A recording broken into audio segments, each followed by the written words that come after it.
Bonsoir à tous, merci de nous retrouver sur France 3 Corse via Stella pour ce nouveau numéro d'Inquiet. Alors novembre, décembre, janvier dernier, nous avons tous en mémoire les intempéries de cet hiver, des épisodes pluvieux particulièrement violents, des routes coupées ou détruites par les crues, des zones entièrement inondées, des dizaines de personnes évacuées. Certes, cette fois, le pire a été évacué, pas de pertes humaines, mais en sera-t-il toujours ainsi alors que ce genre de phénomène climatique tend à se multiplier? Comment prévenir les crues et les inondations? Comment expliquer surtout l'état d'abandon des fleuves insulaires, Gaulle, Tavinan ou Fiumalt? L'île compte plus de 1400 km linéaires de rivières et de cours d'eau. Nous évoquerons également l'impact de l'activité humaine sur ces fleuves et les solutions pour tenter au mieux de les canaliser et surtout de mettre les populations à l'abri. À mes côtés sur ce plateau, Solange Graziani. Bonsoir Solange. Vous nous direz dans un instant ce que vous avez découvert au fil de votre tournage dans ce documentaire que nous verrons tout à l'heure. Et sur ce plateau également, 4 invités pour essayer d'aller un petit peu plus loin. Laurie Angelini, bonsoir. Bonsoir. Alors ce sujet vous touche de près. Vous faites vous-même partie de ces sinistrés de Pintaigazinc. Et cette inondation n'était pas la première. Vous en avez subi de nombreuses, nous disiez-vous. Combien? Tout à fait, oui. Aujourd'hui, on en est à 7 répertoriés. Donc les marines de San Pellegrino sont connues pour ça. C'est d'ailleurs ce qui nous vaut un peu un qualificatif, je dirais, qui est plutôt désagréable de la part même de la population souvent, puisque on ne va pas dire que ça sera bien fait pour nous, mais presque. Voilà, on habite dans d'anciens marécages, proches d'une rivière. Aujourd'hui, on se rend compte, avec les derniers événements de novembre, que nous ne sommes plus les seuls concernés. Nous y reviendrons tout à l'heure. Antoine Orsini, bonsoir. Vous êtes responsable, entre autres, du laboratoire d'hydrobiologie de l'Université de Corse et spécialiste des fleuves et cours d'eau insulaires. Enfin, François Sargentini, le président de l'ODARC, de l'Office de développement agricole et rural de la Corse. Avec vous, nous évoquerons les possibilités qui sont offertes aux exploitants agricoles et comment vous pourrez intervenir dans cette problématique. Et enfin, Jean-François Paul, vous êtes avocat au barreau de Bastia, spécialiste du droit administratif, de l'expropriation et de l'urbanisme. Nous débattrons tous ensemble après le documentaire que vous avez réalisé, Solange. Qu'en retenez-vous aujourd'hui ? Sur le terrain, nous avons rencontré des sinistrés, des élus très inquiets. Ces derniers redoutent une catastrophe avec des pertes humaines importantes. D'ailleurs, un exemple, le maire de Pontelecce et ses adjoints comptent bloquer la route à la rentrée s'ils n'ont pas trouvé de solution de financement par rapport aux travaux qu'ils prévoient de faire sur le Gaulle. Alors, globalement, on a l'impression d'un terrible gâchis. La Corse est un château d'eau. On ne profite pas assez de cette richesse naturelle. Tout est à l'abandon. Les crues successives détruisent les berges des fleuves, ce qui occasionne des pertes de terrain pour les agriculteurs. Certaines exploitations sont carrément ensablées. La situation devient ubuesque, alors que des solutions existent pour redonner vie et une utilité sociale et économique à nos rivières. Alors, Solange, votre reportage s'intitule « Rivière en eau trouble ». Les images sont signées Christian Giuliano, le montage Christophe Gineste. On se retrouve tout de suite après. Jean-Claude Auger est un rescapé des inondations. Pourtant, il a choisi de rester dans le quartier Ferrera de Pintaigazinc, à proximité du Fiumalt. Une rivière qui suscite de très mauvais souvenirs. J'allais partir avec la voiture et j'étais emporté par l'eau qui m'a fait passer par-dessus le portail. Et je suis atterri dans le buisson un peu plus loin. Fracture de la jambe droite, orteil broyé, la vie de ce retraité a basculé. Il est à 2 mètres. Sans le toucher, je suis arrivé à passer dessus. Je suis passé, après moi je me suis retrouvé ici. Je me suis retrouvé encastré là-dedans. J'étais là et j'ai pu m'accrocher sur ce grillage-là. Et je suis resté plus d'une demi-heure comme ça. Une demi-heure d'angoisse, le temps de la décrue, sous le regard impuissant des pompiers.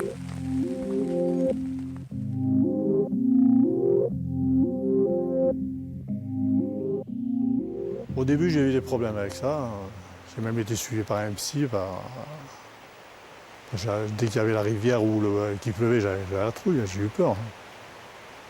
Sur le coup, pas trop, mais c'est après coup, peut-être 2-3 mois après, on s'aperçoit quand même que c'était grave. Quand on revoit les photos, quand on voit les films qu'on avait fait, quand on voit l'état où était la maison, le jardin, les voitures, c'est impressionnant.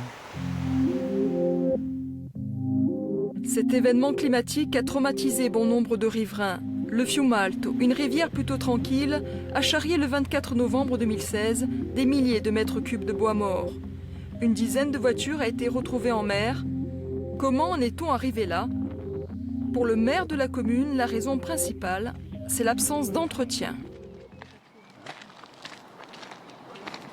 La commune a essayé à plusieurs reprises de faire l'entretien de la rivière. Et ne serait-ce que 3 mois avant les inondations, au mois d'août, avant les inondations, j'ai fait venir les services de l'État pour demander de draguer la rivière. Ça m'a été refusé, comme ça m'avait été refusé 2 ans avant et 3 ans avant. Voilà. Ça m'a été refusé. Pour le maire et ses administrés, les autorités ont donné la priorité à l'environnement, aux espèces protégées, au détriment des habitants. Le préfet, ça on peut, quand il est venu après les inondations, mais et la continuité de l'État, il a dit on va regarder l'humain et on ne va pas regarder les grenouilles. Ça, je pense que tout le monde l'a entendu, parce qu'il y avait toute la population autour. On va regarder l'humain, on ne va pas regarder les grenouilles. Trop tard, au final, 3 maisons ont été détruites par les inondations successives.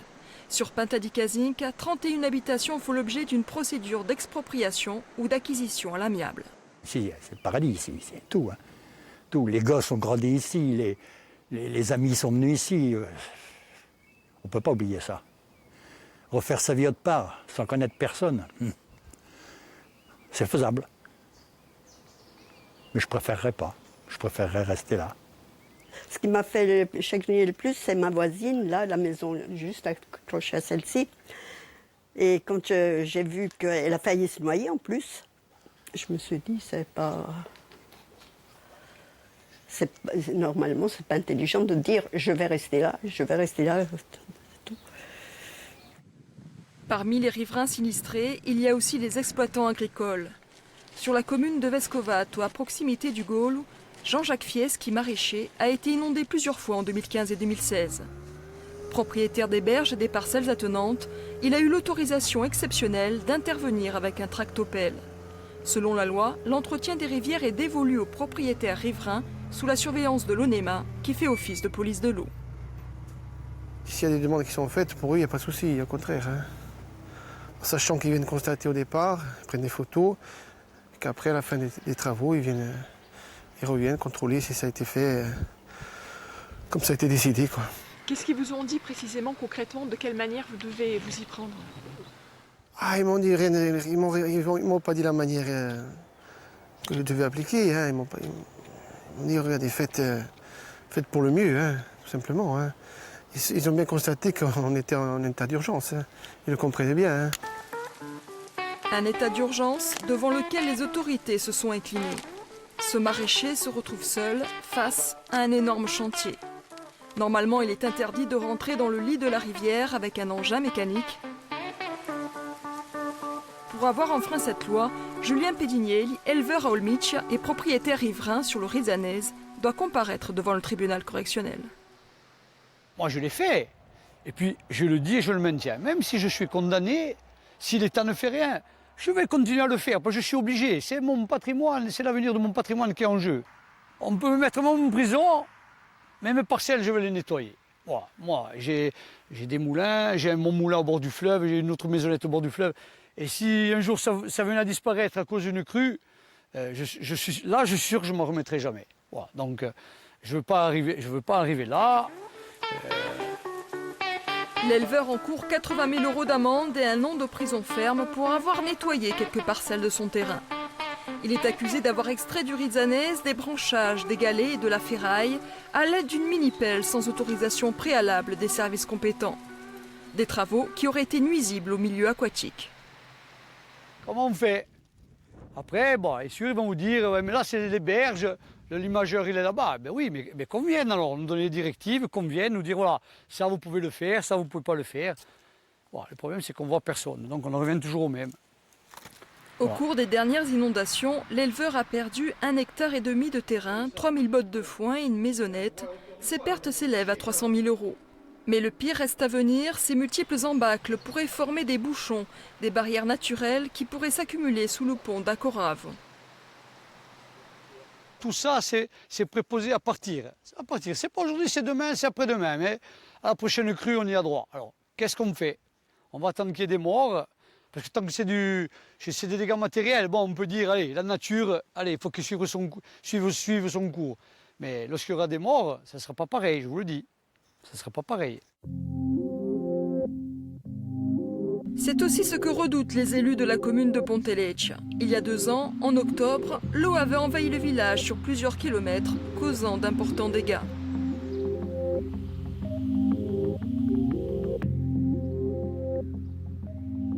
On est en colère et on est très très inquiet.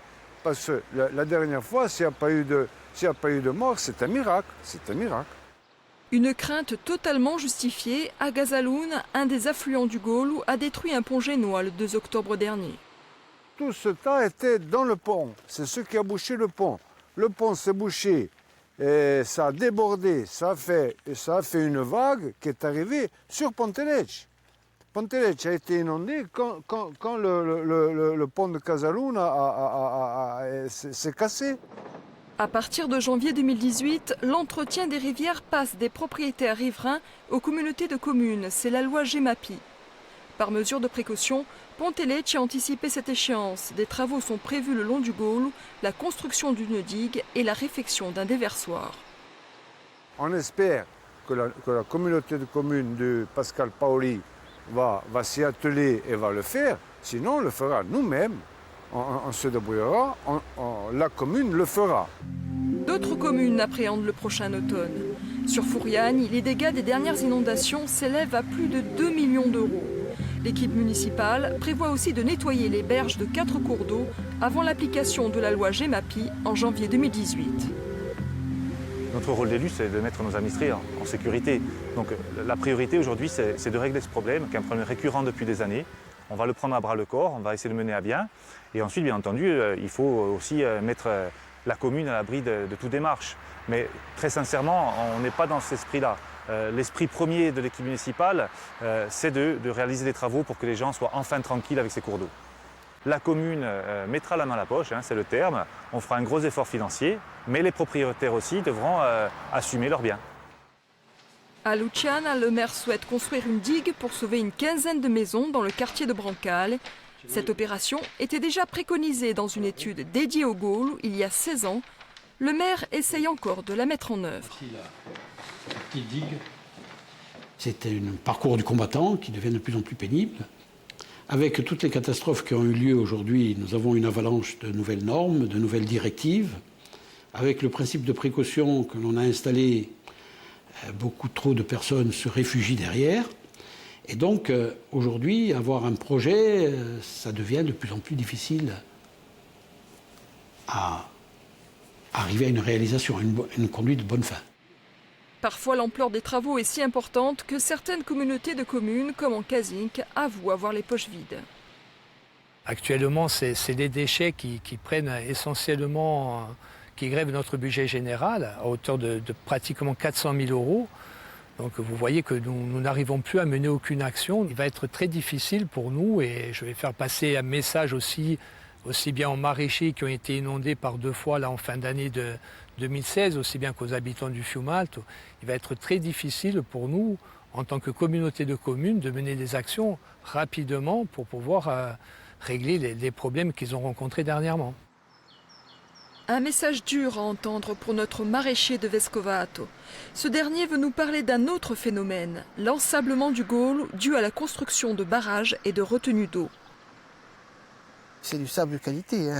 On pourrait trouver le même sur le bord des plages.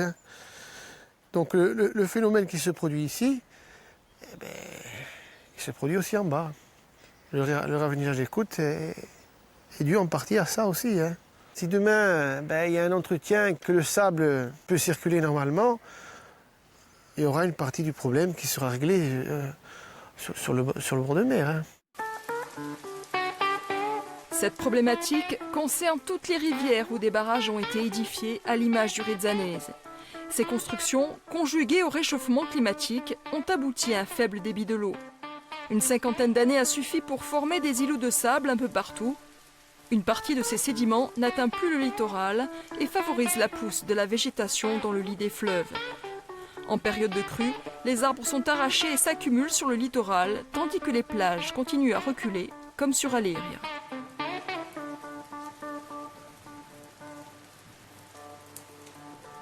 chaque année depuis 35 ans, je prends mes ouvriers, mon tracteur, ma remorque, mon tractopelle si j'en ai un et l'huile de coude et on enlève tout 15 jours avant l'arrivée des touristes. Sauf que cette année, on m'a dit « Ah là, vous n'y songez pas, j'avais mis un tractopelle, les gendarmes sont venus pour me verbaliser. » J'ai dit « C'est quoi cette histoire ?»« Ah non, on n'a plus le droit. » Mais comment je fais sans... Il ne faut pas mettre d'engin sur la plage. Mais comment j'enlève ça? Mais il ne faut pas toucher. Voilà. Alors bon, j'ai demandé l'autorisation. J'ai fait un dossier avec des photos aériennes, avec... Bon. Et maintenant, j'attends. Parce que vous savez, l'administration, on ne travaille pas dans le même timing. L'administration, ils ont un mois pour me répondre. Sauf que dans un mois, les touristes, ils seront déjà là. Qu'est-ce que je vais leur dire aux touristes, moi? Je vais leur dire, démerdez-vous, allez, baignez-vous là, mettez votre serviette là. Je ne peux pas, madame, je ne peux pas. Que ce soit sur les plages ou les rivières, l'état des lieux reste préoccupant. La situation d'urgence touche tous les cours d'eau. C'est pas citer 2, 3, c'est tous les cours d'eau qui sont comme ça. L'interdiction de rentrer avec des engins dans le lit de la rivière, l'interdiction parce qu'on touche au substrat. Dans le substrat, on touche quoi? Les frayères de poissons, des frayères de batraciens, des frayères d'espèces endémiques. Ici, dans le Tavignan, on a la lauze, qui est une espèce protégée au niveau mondial. On ne peut pas dire, parce qu'il y a un danger, même un danger pour les personnes et les biens, pour les humains, dire on fait n'importe quoi. Il faut enlever ce genre de bois. C'est même scandaleux de continuer à laisser un truc comme ça. Donc il faut le faire, mais il faut bien le faire. Pour moi, l'homme passe avant la lauze et la truite macrostigma. Mais l'idéal, moi je veux sauver l'homme, la truite et la lauze. Un homme a le même projet. Son idée, nettoyer les cours d'eau grâce à des chevaux. Cette méthode est respectueuse de l'environnement.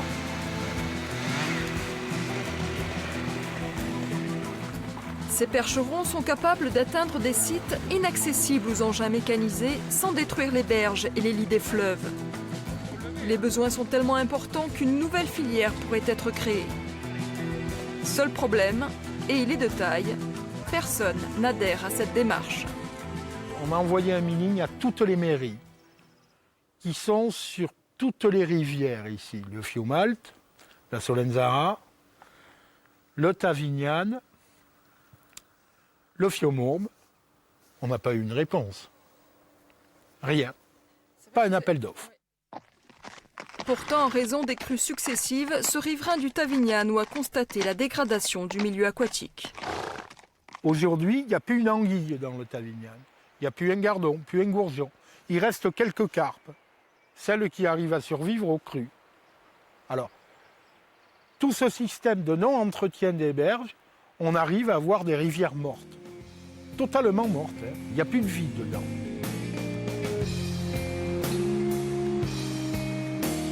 Comme le reste du sud-est, la Corse connaît des épisodes pluvieux intenses.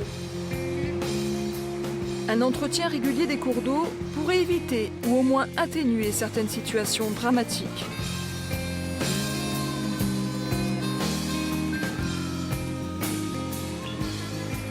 Selon la Fédération française des assurances, les dernières inondations auraient causé plus de 43 millions d'euros de dégâts et 3000 sinistrés. Mais aussi des disparus. Ces 2 dernières années, 5 personnes ont laissé leur vie dans les eaux.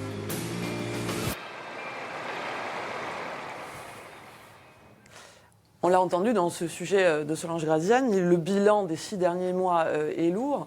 Laurie Angelini, on a également entendu des propos très touchants et des propos alarmants. Est-ce que vous vous reconnaissez, vous et les adhérents de l'association que vous représentez, l'association Fiumar, et dans ce qu'on vient de montrer? Oui, là je dois vous avouer que je suis un peu ému parce que revivre ça, à chaque fois c'est un traumatisme. Le revivre en vrai, quand il y a une alerte orange, mais le revivre aussi en voyant les images. Moi, je retiens 2 choses de votre intro et du reportage. 2 choses vraiment précisément. Vous avez commencé en disant le pire a été évité. Oui, on rappelle quand même qu'il y a eu des personnes qui ont disparu, mais en termes de pertes humaines, tout à fait, lourdes, le pire a été évité. On a eu des inondations qui, sur le continent, ont causé des dizaines de morts. Effectivement. On rebondira peut-être là-dessus, mais c'est peut-être pour ça aussi que l'État ne prend pas suffisamment en compte la problématique, justement parce que le pire a été évité. Voilà. Tant qu'il n'y a pas des morts, personne ne bouge vraiment. On prend le temps. Le temps, ça n'est pas le temps des inondations. Le temps administratif, pour moi, je le trouve un peu trop long. Et la deuxième chose, c'est quand vous dites jusqu'à quand. Voilà, ça c'est la bonne question. Jusqu'à quand va-t-on éviter le pire? Donc effectivement, vous avez vu Monsieur Auger, vous avez vu tous ces gens qui sont traumatisés. Alors les téléspectateurs vont se poser la question, mais pourquoi est-ce qu'ils restent là? C'est tellement facile de partir. Partez, vous, de vos maisons. Vous souhaitez continuer à vivre dans ce lotissement ou... Oui, moi je me bats, on se bat tous pour continuer à vivre en espérant que des solutions vont être appliquées. Pourquoi il n'y aurait pas de solution? On est en 2017, on est capable quand même d'endiguer ce genre de phénomène. Ou alors si vraiment... on nous dit que le réchauffement climatique prend une telle ampleur qu'on ne peut rien faire, mais à ce moment-là, qu'on prenne le problème à bras-le-corps, qu'on nous sorte de là dignement, et rapidement surtout, qu'on n'attende pas. Justement, Monsieur Paul, qu'est-ce qui est prévu pour ces foyers sinistrés? Dans quelle proportion ils peuvent être indemnisés? Ils sont d'abord indemnisés par leurs assurances, mais ensuite, pour le reste, la responsabilité de l'État ou des communes ou de la puissance publique, on va nous dire qu'elle est assez limitée, où il faudrait qu'il pourrait être invoqué la force majeure ou un phénomène d'une ampleur extrêmement forte qui exclurait une indemnisation. Et ensuite, il faudrait identifier précisément les responsabilités, voir qui est responsable, avec une chaîne de responsabilité, ce qui peut être compliqué. Et ensuite, éventuellement, avec la mise en avant d'une notion de faute lourde, mais ça veut dire qu'il faudrait identifier une faute d'une extrême gravité qui puisse permettre d'attraper la responsabilité d'une personne publique parce qu'elle a manqué à une de ses obligations. Pour le moment, ça n'a jamais été le cas en Corse, quoi. On n'a pas d'exemple de ce type. Qu'est-ce qui fait à un moment donné que dans un même lotissement, je crois que c'est le cas pas très loin de chez vous, on a des gens qui sont autorisés à rester, donc qui perçoivent des indemnisations, et d'autres qui sont expropriés. Comment ça se passe? C'est du cas par cas? Qui décide quoi? En principe, il doit y avoir un plan de prévention des inondations. Dont on sait que beaucoup de ces plans sont obsolètes et n'ont pas été révisés depuis des années. Alors après, la question, c'est de savoir est-ce qu'ils sont bien faits? Est-ce qu'ils sont toujours pertinents? C'est le vrai problème. Ensuite, même si le plan est fait, s'il y a des constructions qui sont déjà présentes, soit on exproprie dans les parties qui sont en aléa extrêmement fort, et pour le reste, on a des attitudes un peu plus adaptées. Mais une fois que la construction est faite et si le plan intervient après, c'est difficile de dire vous allez partir.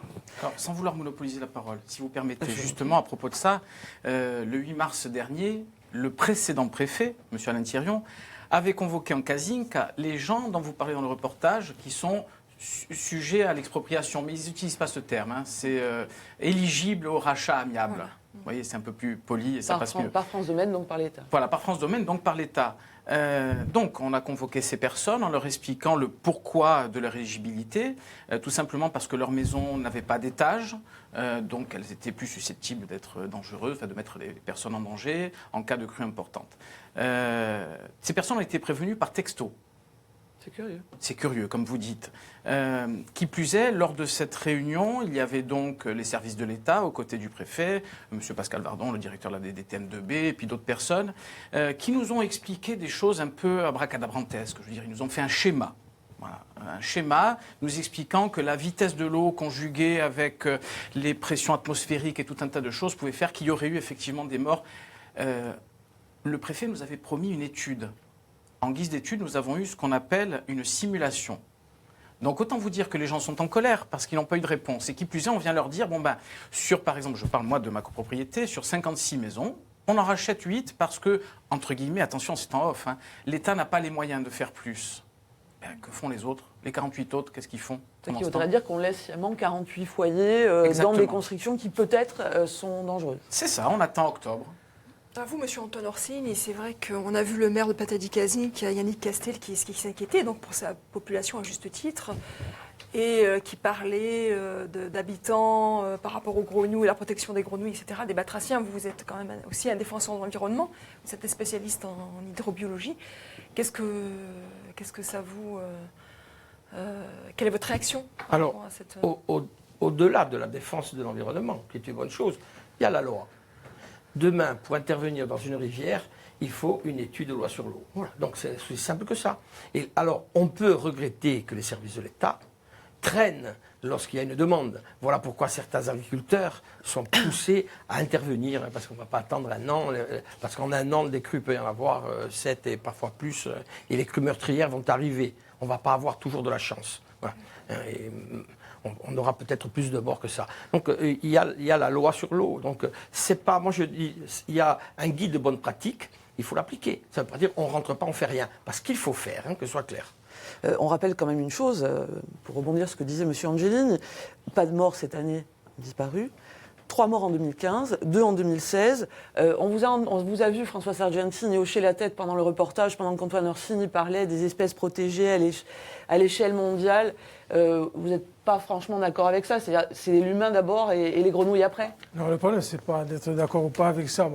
D'abord, je voudrais dire que lors des dernières intempéries de novembre et de décembre et l'épisode neigeux de janvier, l'exécutif s'est fortement mobilisé pour apporter les premières réponses et essayer de faire qu'économiquement, les choses puissent reprendre leur chemin normal. Ça, vous avez géré l'urgence, voilà. Nous avons géré l'urgence, bien sûr. Mais je crois que ce que nous sommes en train de connaître aujourd'hui au niveau de la Corse, c'est quelque chose qui va modifier profondément, je dirais, notre façon de voir les choses et notre façon de les appréhender. Nous sommes dans un système méditerranéen qui a toujours connu des crues subites et des intempéries très violentes, mais le problème que nous avons aujourd'hui, avec les changements climatiques en cours que nous connaissons, les processus sont en train de s'accélérer.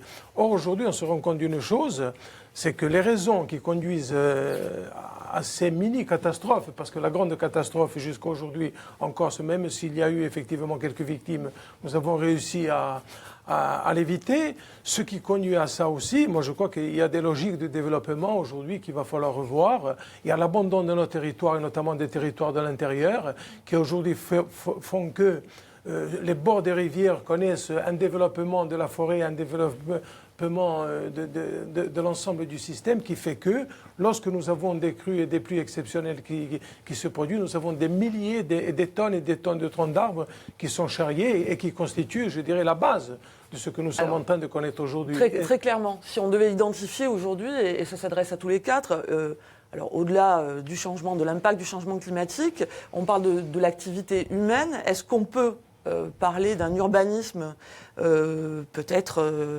débridé, qui a fait qu'à un moment donné, on en est arrivé à construire dans des endroits où on ne construisait pas il y a encore quelques décennies. Est-ce que les ouvrages d'art qui ont été installés sur certains de ces fleuves impactent? Est-ce que le changement d'usage est responsable également? Ce sont tous ces éléments ensemble, Antoine Orsini? C'est clair. Les anciens ne construisaient pas dans le lit de la rivière, même dans le lit majeur, c'est-à-dire dans le lit qui est rarement en eau, qui n'est en eau que pendant la crue. Donc les anciens avaient cette sagesse. Alors, que n'ont pas aujourd'hui les services de l'État et les élus locaux qui délivrent des permis de construire. Qu'on n'a pas. Alors les élus sont soumis à une pression de leurs administrés pour dire « Oh, j'ai un terrain, je vais faire une maison, voire je vais faire un lotissement », parce que là, on va parler d'argent. Une maison, à la rigueur, c'est personnel. Bon, mais il faut savoir qu'il y a l'épée de Damoclès. Il y a des élus qui seront responsables de la mort de leurs concitoyens ou des petits-enfants donc à venir. Il y a eu sur le continent un maire condamné, un directeur de la DDTM, un adjoint à l'urbanisme. Voilà, donc quand il y a des morts, quand c'est plaidé en justice, ça peut faire mal. Il y a moi, je pense qu'il y a des choses à repenser complètement. La première des choses, moi, je crois que la réglementation que nous connaissons aujourd'hui, elle n'est plus adaptée. Elle ne répond plus aux exigences et aux situations que nous sommes en train de vivre. Donc là aussi, il va falloir, dans le cadre des évolutions institutionnelles en cours, et notamment lors des ordonnances qui vont constituer le corpus, je dirais, de l'Assemblée unique, il va falloir intégrer l'ensemble de ces problèmes et adapter la réglementation. Après, il y a une deuxième chose qu'il va falloir revoir. Je l'ai abordé tout à l'heure, c'est le développement de nos territoires. Aujourd'hui, nous avons des milliers d'hectares qui sont à l'abandon, qui conduisent à ces catastrophes. Il va falloir qu'on redéveloppe notre pays. C'est ce que nous sommes en train d'entreprendre et en train de mettre en route avec la nouvelle majorité. Justement, les crédits liés au statut Île Montagne peuvent être mobilisés pour ça? Oui, bien sûr, ils vont être mobilisés. Mais je voudrais préciser aussi une chose, et nous sommes en train d'avoir des discussions, notamment avec Xavier Lougian. Et par exemple, aujourd'hui, un barrage, une retenue d'eau barrer une rivière. Aujourd'hui, il faut passer vers une autre conception.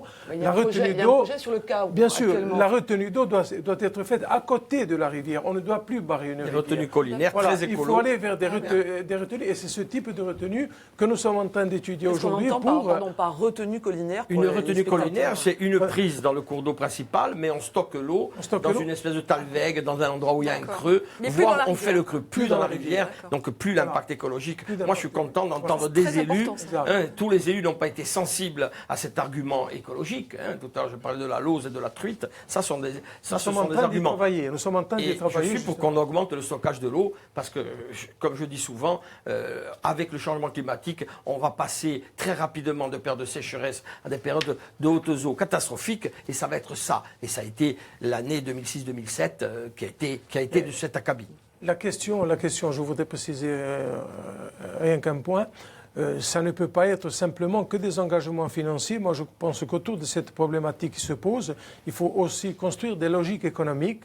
Parce que je pense que l'entretien doit conduire demain à créer des emplois sur les territoires, à créer des entreprises sur les territoires et faire en sorte qu'on rétablisse la vie de manière normale dans ces territoires. À partir de là, bien sûr, on subira toujours les impacts climatiques parce que le climat, l'homme l'a toujours subi. Mais je pense qu'on peut en limiter les effets si nous avons une politique cohérente de développement de notre territoire. Est-ce que vous pensez qu'on peut créer une filière carrément par rapport à l'entretien des rivières? Parce Mais que c'est écoutez, très technique. nous sommes dans le cadre d'une relance d'une filière bois. Et nous avons des milliers de tonnes et peut-être des centaines de milliers de tonnes de bois qui sont stockés au bord de nos rivières. Nous allons vers le développement, par exemple, de production d'énergie à partir... Vous avez une unité biomasse à Corté? Bien sûr, à partir d'unités de biomasse. Mais nous n'en avons qu'une. Peut-être que demain, il faut en avoir d'autres. Et c'est ce que nous sommes en train c'est le travail que nous sommes en train de faire avec l'AUC. Donc, tout ce travail-là est en train d'être fait pour faire en sorte que à partir de ce que nous sommes en train de subir, de faire en sorte qu'on reconstruise une économie qui va rétablir une certaine normalité au niveau de nos territoires et au niveau de la vie simplement de notre pays. Voilà.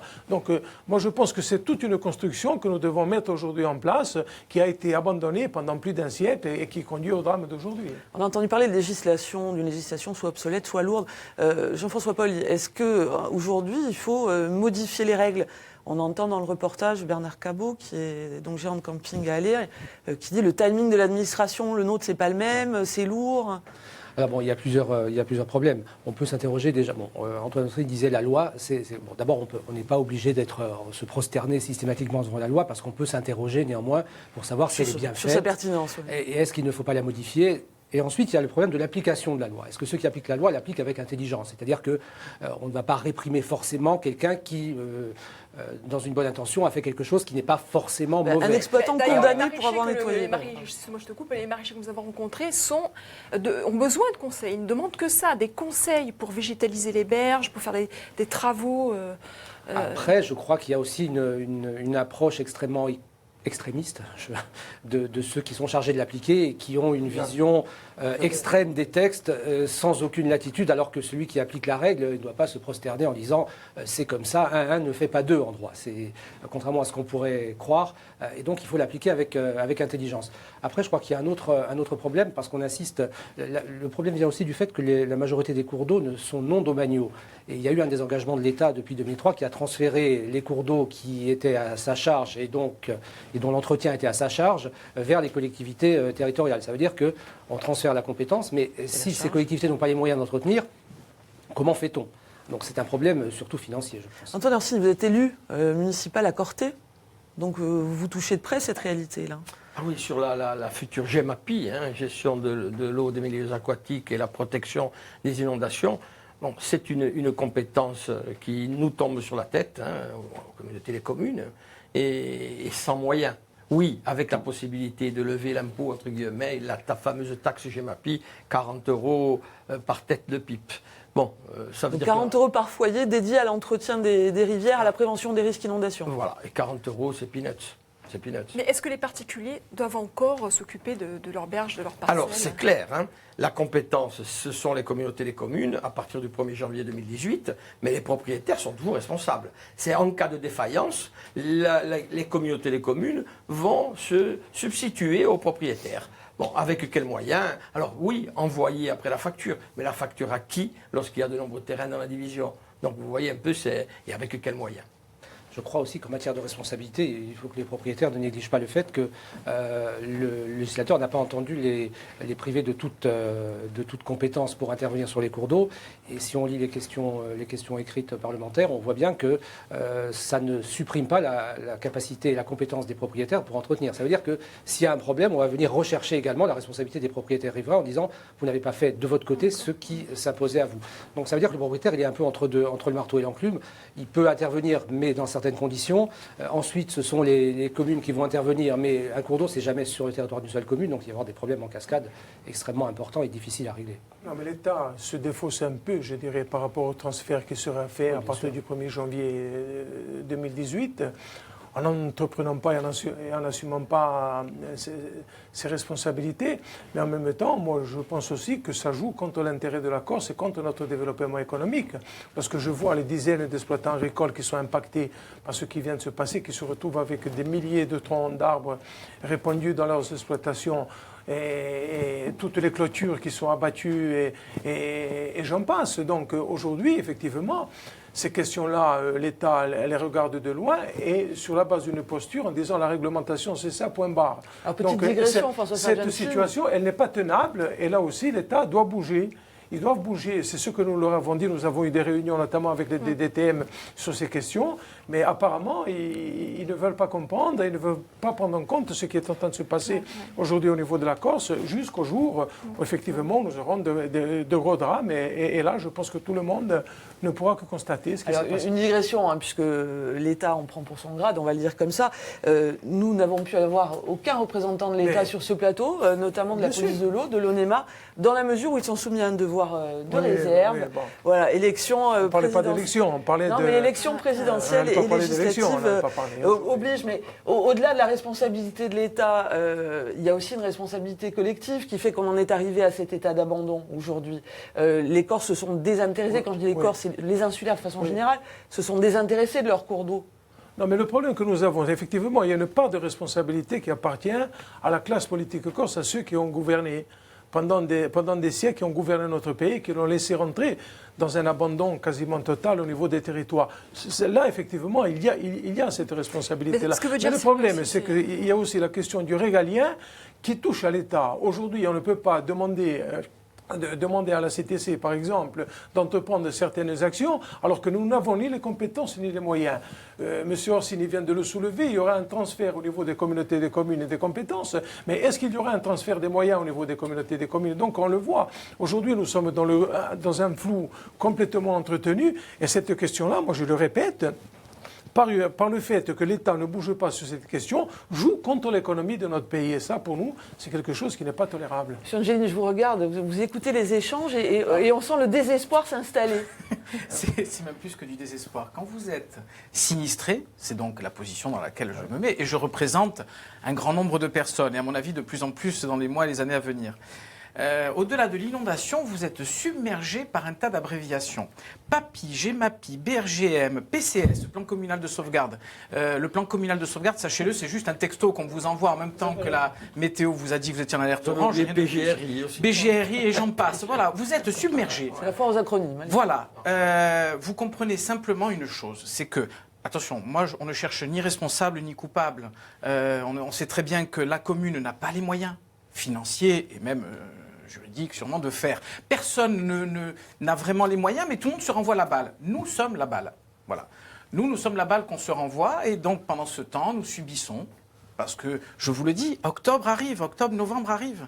Nous, on voit l'échéance. Là, maintenant, l'été arrive tôt, donc on oublie, il fait beau, tout va bien, hein, il le disait. Est-ce que des mesures ont été prises depuis les inondations, les dernières inondations de janvier? Ben non, clairement aucune, rien. Vous savez, je rebondis sur ce que vous disiez tout à l'heure, vous parliez de la retenue collinaire. Ah, ça, c'est une très bonne idée, sûrement. Moi, j'espérais qu'on fasse rapidement, par exemple, un bassin de rétention dans le Fiumalto. Je ne sais pas si au niveau aquatique, ça apporte quelque chose ou pas. Bon, on espère toujours une solution, quelle qu'elle soit. Refaire des berges, pousser la terre, ça coûte rien. C'est un bulldozer et pousser la terre pour rehausser les berges, pour éviter que l'eau ne déborde trop. On vous dit non à ça, mais on vous dit non à tout. Voilà, il n'y a pas de solution.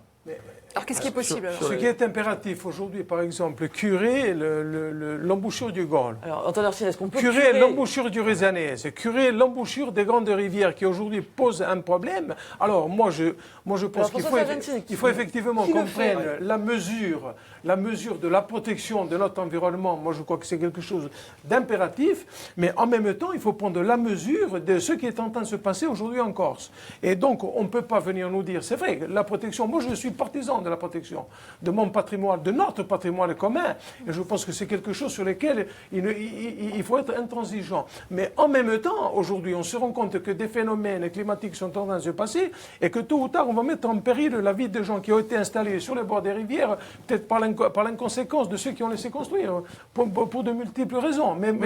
Jean Casino n'est pas en bord de rivière. On a construit un tunnel qui a coûté des millions d'euros et qui a été inondé, et il n'est pas en bord de rivière. Aujourd'hui, pas de défendre non, moi je comprends. Ces questions, moi je pense que y compris les scientifiques, on doit avoir un travail en commun.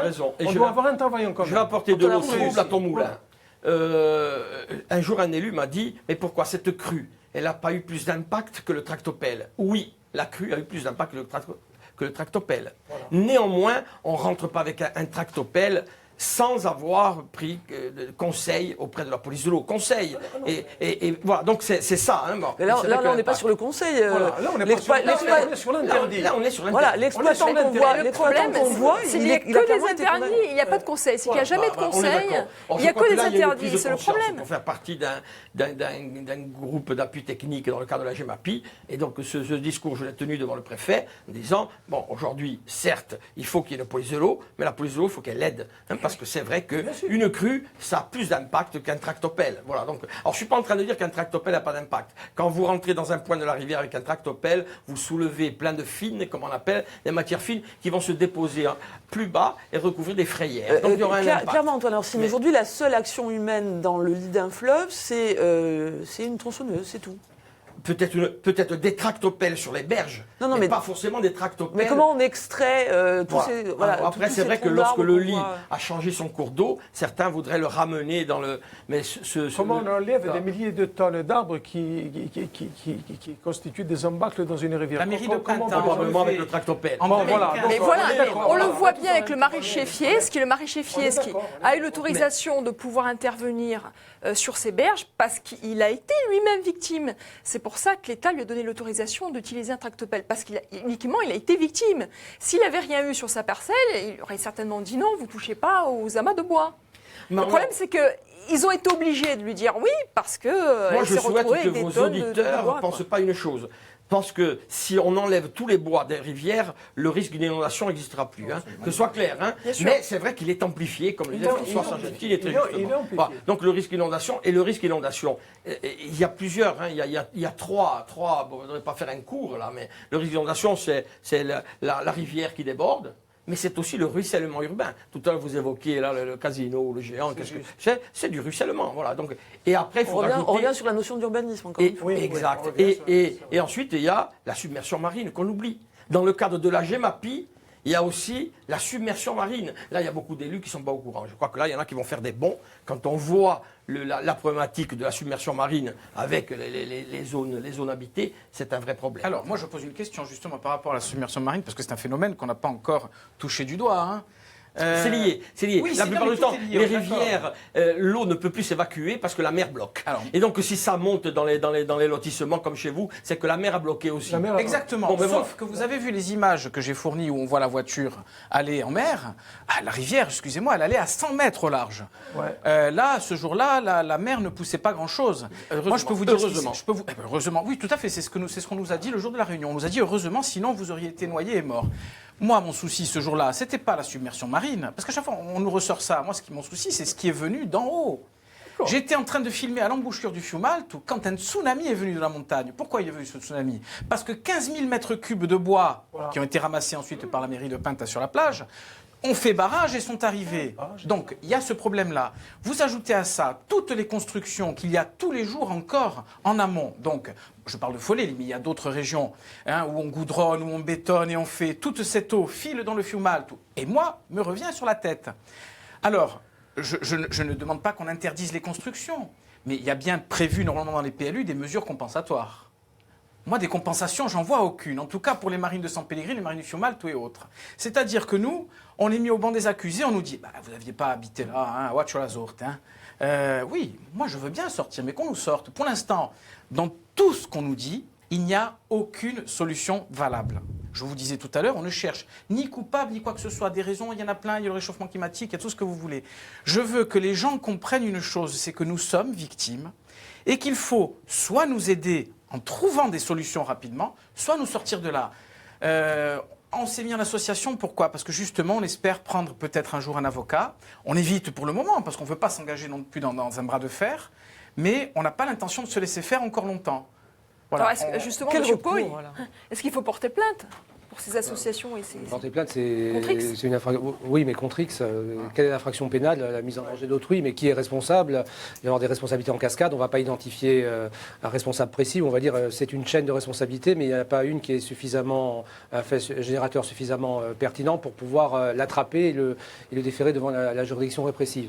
Donc il y a de fortes chances que personne ne soit responsable ou qu'on fasse payer un pauvre élu qui n'a pas beaucoup de pouvoir et qui est soumis à des tas de pression. Donc ce ne serait pas juste. Jusqu'ici, des élus ont été condamnés, mais uniquement des élus. Il n'y a pas eu d'autres dans des affaires similaires, comme celle dont nous parlions tout à l'heure. Des fonctionnaires, oui, à la faute sur mer. La faute sur mer, on a fait aussi porter au maire une responsabilité et ensuite les juridictions d'appel ont atténué. Absolument.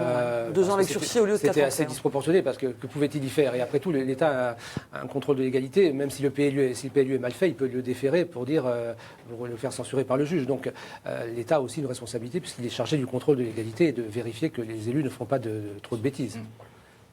Non, moi je voudrais qu'on parle de solution. Voilà, c'est ça, intéressant. Alors, le constat, il est clair, c'est catastrophique. Moi je vous comprends, parce que moi, l'eau, c'est ma passion, mais j'ai peur de l'eau. Les vagues, c'est... Bon, on n'arrête pas. On arrête le feu. On arrête le feu avec l'eau, mais on n'arrête pas l'eau. Je suis verso et je ne croyais pas que ma vie allait être menée par ça. Bon, moi, l'eau, c'est ma passion. Hein. Quand je dis j'aime pas, j'aime l'eau, mais j'aime l'eau calme. Voilà. Il faut des solutions. Il n'y a qu'une solution, malheureusement. C'est ce qu'on appelle le repli stratégique. Et le repli stratégique, c'est quoi? Alors, vous avez pris un cas où il y avait, pour une maison, il faut démolir, on achète, pour une autre, on ne démolit pas. Oui, vous avez évoqué l'étage. Quand on a les chambres à l'étage, on ne risque pas de se noyer en pleine nuit. Est-ce qu'on peut admettre d'envisager d'être inondé de façon régulière et de se réfugier à l'étage 3 fois par an? Non, mais moi, je vais vous dire, la solution, le repli stratégique, c'est qu'on doit vous trouver un terrain, vous indemniser sur la maison, sur le prix. Alors, c'est vrai que souvent, on dit, les domaines, ils sont un peu chiches dans l'évaluation. Bon, il y a souvent des évaluations, mais Antoine, voilà, je crois qu'il n'y a pas d'autre solution. Parce qu'on aura, avec le changement climatique, des catastrophes. Et pour les agriculteurs, le problème, c'est qu'on parle, c'est vrai, des particuliers, mais les agriculteurs, eux, perdent du terrain à chaque fois. Ils perdent du terrain. Donc le repli stratégique, ça ne peut pas être la seule solution. Et les hôteliers Il faut faire aussi des travaux végétalisés, des travaux techniques pour sauver ces berges, parce que sinon, ils n'auront pas rien. Il y a deux réponses, moi, je crois, à apporter. Il y a celle, bien sûr, aux particuliers, qu'ils soient agriculteurs ou qu'ils soient habitants de... La collectivité peut-elle jouer un rôle dans cette réponse? Alors là, il faut voir comment nous pouvons... Parce que c'est quand même... C'est la politique, c'est au niveau de la politique foncière, entre autres. Et en plus, nous avons un PADUC aussi, qui aujourd'hui est en passe de s'imposer aussi, au niveau... Il est tellement mal fait. Non, mais il y a certainement des choses... Non, mais peut-être... Mal fait, monsieur Paul. Il n'y a pas tout à jeter dans le PADUC. Il y a, je dirais, ce volet-là, qui bien sûr est extrêmement important, et notamment pour ceux qui en subissent les conséquences, et il va falloir trouver les moyens de les régler. Mais moi, je pense que le principal moyen d'arriver à faire en sorte de maîtriser le plus possible ce qui est en train de se passer, c'est de développer nos territoires et faire en sorte que la vie dans nos territoires...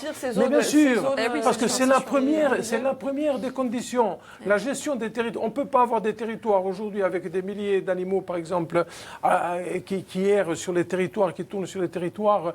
On ne peut pas avoir des centaines de milliers d'hectares de forêts qui sont en train de se reconstituer et ne pas avoir, nous, une intervention par rapport à sur ce qui est en train de se passer. Donc, moi, je pense qu'il va falloir redéfinir le développement de notre pays. C'est ce que nous sommes en train de faire, nous.